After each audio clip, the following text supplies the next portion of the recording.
संगच्छध्वं संवदध्वं संगो मनांसि जानतां देवा भागम यथा पूर्वे संजनानाम उपासते। यह वेद का मंत्र है जिसमें हमें यह शिक्षा दी गई है कि हमें एक मन वाला होना चाहिए, एक प्रवृत्ति वाली, एक उद्देश्य सहित कर्म करने वाले व्यक्ति की तरह हमें आगे बढ़ना चाहिए। हमें इस बात की बेहद खुशी है कि भारत विकास परिषद के आज की इस कार्यशाला में मैं उपस्थित हूँ और इतने बुद्धिजीवियों को देखकर मुझे हार्दिक प्रसन्नता हो रही है। भाइयों, भारत विकास परिषद मैं बहुत अधिक संस्था के बारे में नहीं जानता हूँ, बावजूद इसके उद्देश्य तो समाज सेवा है, राष्ट्र सेवा है, अपनी संस्कृति की रक्षा है और साथ ही संस्कृति की रक्षा के साथ धर्म, प्राण, देश को अक्षुण्ण बनाए रखने की एक परिकल्पना है। अवश्य ही इन चीज़ों को हमें संरक्षित रखना चाहिए। आप जानते हैं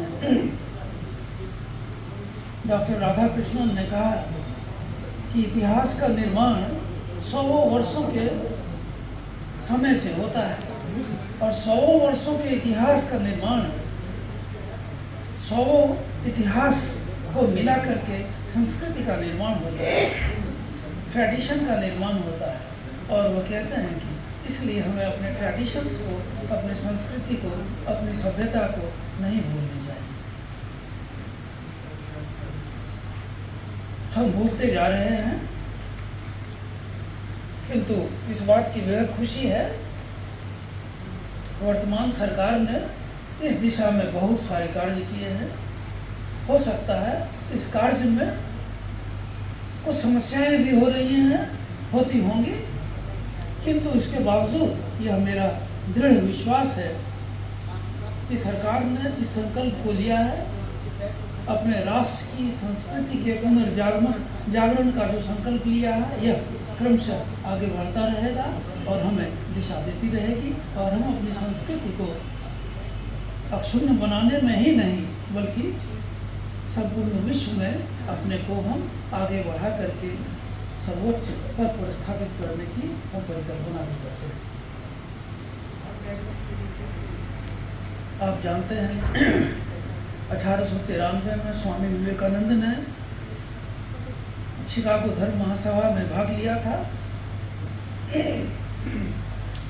करीब 6 से 8 हज़ार लोगों के बीच उन्होंने जो अपनी छोटी सी वक्तृता, 3 मिनट की वक्तृता पेश की थी, sisters and brothers of America, it fills my heart with joy unspeakable to rise in response to the warm and welcome, cordial welcome which you have given us. आगे आगे कहते हुए स्वामी जी ने बुलाया था, सबसे पहले अपनी प्राचीन संस्कृति, हिंदू धरोहर, सन्यासियों की पुरानी संस्कृति और हिंदू धरोहर को ही लेकर उन्होंने अपने प्रतिनिधित्व को वहाँ पर स्थापित किया।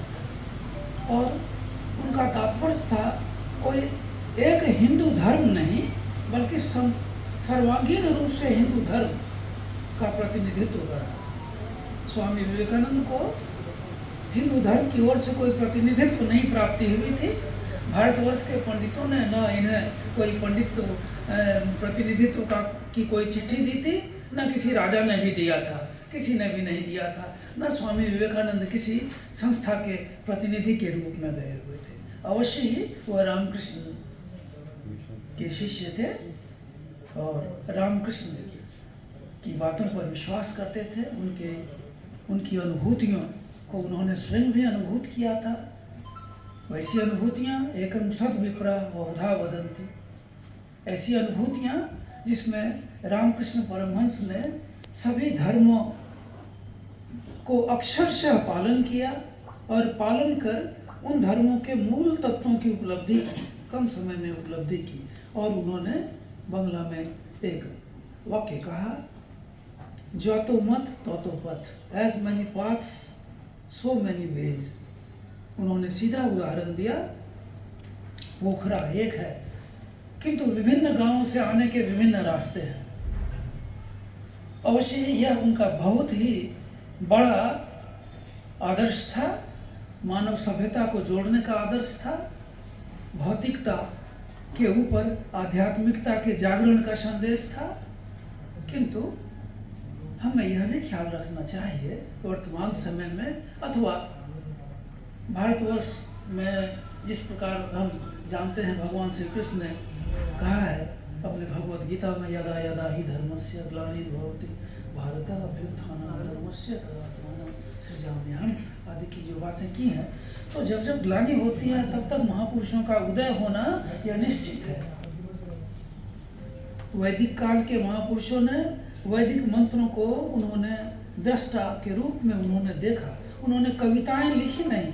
शायद आप में से बहुत यह जानते होंगे कि वैदिक ऋषि दृष्टा थे, वह कविता लिखने वाले नहीं थे आज के कवियों की भांति, या ये विचार करके उन्होंने मंत्र को नहीं देखा था, उन्होंने मंत्र को देखा था, उन्होंने अनुभव किया था, अपने जीवन में पालन किया था। वे ऋषि तो दृष्टारह न तो कर्तारह, वह ऋषि दृष्टा थे, इसलिए उन्होंने उच्च उच्च सत्यों की अनुभूति की थी, उन्हीं सत्यों को वेदों में लाया गया। किंतु वेद के सारे बात, वेद की सारी बातें उपनिषद नहीं है। वेद का सर्वोच्च हृदय या उसका मस्तिष्क वेदांत है, उपनिषद है। वेदांत को ही वेद का मूल भाग कहा जाता है। वेदांत के सत्यों को ऋषियों ने प्रचारित प्रसारित किया। बाद में जब 2500 वर्ष पहले भगवान बुद्ध का आगमन हुआ, भगवान बुद्ध ने उन्हीं वेदों की बातों को, वेदांत की बातों को, उसके कर्म कांड को छोड़कर ज्ञान कांड को लेकर समाज में उन्होंने रखा। उनके ज्ञान कांड को, कर्म कांड को उन्होंने नकारा। हम में जो समस्याएं आ गई थी, समाज में जो गलतियां थी, हम लोगों ने जिस अंधविश्वास को लेकर चला था, उन अंधविश्वासों को छोड़कर उन्होंने अपनी बातों को, धर्म को एक तार्किकता के ढंग से रखा और भगवान बुद्ध ने बौद्ध धर्म की नई परिकल्पना हमारे समाज में दी। इसके बाद बहुत दिनों के पश्चात करीब 800 की शताब्दी में भगवान शंकराचार्य आए। शंकराचार्य भी पुनः उन्हीं बातों को, इनके गुरु गोविंदपाद गौड़पाद हुए, इन्हीं की बातों को, शंकराचार्य की ही बातों को, और शंकराचार्य भगवान बुद्ध की बातों को, भगवान बुद्ध ने वेद की बातों को ही जो कहा था, उसी बातों को उन्होंने पुनः तार्किक ढंग से रखा। इतिहासकार एर्नोल्ड टॉइन भी कहता है कि वर्तमान हिंदू धर्म की उत्पत्ति करीब 800,000 वर्ष में ही, इस शताब्दी में 800,000 वर्ष में ही हुई है वर्तमान हिंदू धर्म की। उसके कहने का तात्पर्य सनातन धर्म से नहीं था, उसके कहने का तात्पर्य था कि हिंदू धर्म में जो नई प्रवृत्तियां आई, जो तार्किकता आई, साधना की पद्धतियां आई और एक सर्वांगीण विकास हुआ हिंदू धर्म के शास्त्रों का, तार्किकता का और बौद्धिकता का जो विकास हुआ, वह शंकराचार्य ने दिया। वर्तमान हिंदू धर्म शंकराचार्य के ही द्वारा प्रणीत नए ढंग से उपनिषद को व्याख्या करने के पश्चात हमारे समक्ष आ गया। उसी बात को स्वामी विवेकानंद ने, उन्होंने वेदांत की व्याख्या को उन्होंने धर्म महासभा में रखा, भारतवर्ष में रखा। और आज हमें इस बात की खुशी है कि कोई भी संस्था स्वामी विवेकानंद की धर्म भावना को, रामकृष्ण की उपलब्धियों को नकार नहीं सकता, क्योंकि स्वामी विवेकानंद के शब्द ज्वलंत ही नहीं, वह सामर्थ्यवान, शक्तिवान, ऊर्जावान थे। उनकी वाणियों को जब हम पढ़ते हैं, हमें नई ऊर्जा प्राप्त होती है, हमें उसका अध्ययन करना चाहिए। भाइयों, हमें इस बात की बहुत खुशी है कि आज की